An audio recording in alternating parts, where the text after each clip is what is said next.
Hello YouTube. Today we're going to look at this different solution that I've come up with this downstairs toilet cloakroom smelling.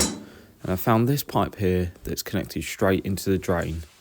Apparently the overflow for this, which is what this is, used to go straight out the wall, but they've had an extension, so they've had it diverted into the soil.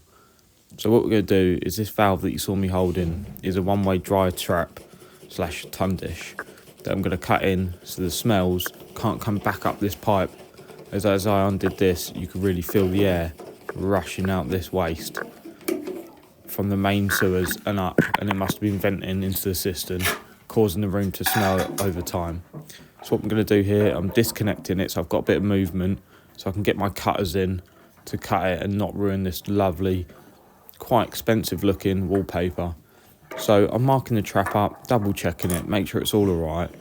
And with my cutters, I'm just going to cut the pipe on the 2 marks that I've made on this 15mm pipe, making sure not to scratch the wall and ruin the wallpaper.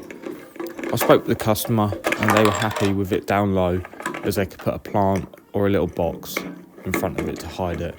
I mean, I don't think it looks too bad. They can also paint it if they want the same colour as the pipe, or get it decoratively painted the same as the wallpaper. But here we go, that's all connected, put it all back together, and this is how it looks. I mean, I don't think it looks too bad, but it's not the best looking thing.